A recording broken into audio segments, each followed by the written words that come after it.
امام غزالی رحمۃ اللہ علیہ نے یہ بات بڑے اچھے انداز میں سمجھائی۔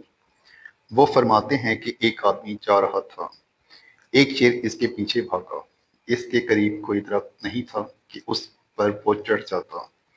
اسے ایک کنواں نظر آیا۔ اس نے سوچا کہ میں کنویں میں چھلانگ لگا دیتا ہوں، جب شیر چلا جائے گا تو میں بھی کنویں سے باہر نکل آؤں گا۔ جب اس نے نیچے چھلانگ لگانے کے لیے دیکھا تو کنویں میں پانی کے اوپر ایک کالا ناگ تیرتا ہوا نظر آیا۔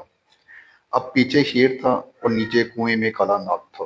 وہ اور زیادہ پریشان ہو کر سوچنے لگا کہ اب میں کیا کروں۔ اسے کنویں کی دیوار پر کچھ گھاس اگی ہوئی نظر آئی۔ اس نے سوچا کہ میں اس گھاس کو پکڑ کر لٹک جاتا ہوں، نہ اوپر رہوں گا کہ شیر کھائے اور نہ نیچے جاؤں کہ سانپ ڈسے۔ میں درمیان میں لٹک جاتا ہوں۔ جب شیر چلا جائے گا تو میں بھی باہر نکل آؤں گا، اور پھر اس گھاس کو پکڑ کر کنویں کے بیچ میں لیٹ گیا۔ تھوڑی دیر کے بعد اس نے دیکھا کہ ایک کالا اور سفید چوہا دونوں اسی گھاس کو کاٹ رہے ہیں جس گھاس کو پکڑ کر وہ لٹک رہا تھا۔ اب اسے اور زیادہ پریشانی ہوئی۔ اسی پریشانی کے عالم میں جب اس نے ادھر ادھر دیکھا تو اسے قریب ہی شہد کی مکھیوں کا چھتا نظر آیا۔ اس پر مکھیاں تو نہیں تھیں مگر وہ شہد سے بھرا ہوا تھا۔ یہ چھتا دیکھ کر اسے خیال آیا کہ آیا ذرا دیکھوں تو صحیح اس میں کیسا شہد ہے۔ چنانچہ اس نے ایک ہاتھ سے گھاس کو پکڑا اور دوسرے ہاتھ کی انگلی پر جب شہد لگا کر چکھا تو اسے بڑا مزہ آیا۔ اب وہ اسے چاٹنے میں مشغول ہو گیا۔ نہ اسے شیر کا ڈر، نہ ناگ یاد رہا اور نہ ہی اسے چوہے یاد رہے۔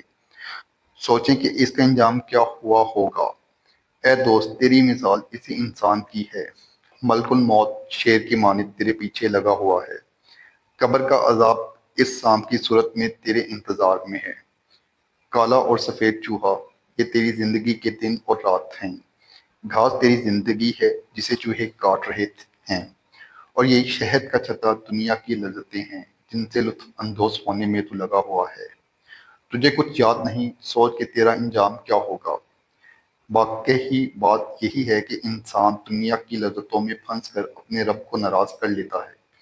کوئی کھانے پینے کی لذتوں میں پھنسا ہوا ہے اور کوئی اچھے عہدے اور شہرت کی لذت میں پھنسا ہوا ہے۔ یہی لذتیں انسان کو آخرت سے غافل کر دیتی ہیں۔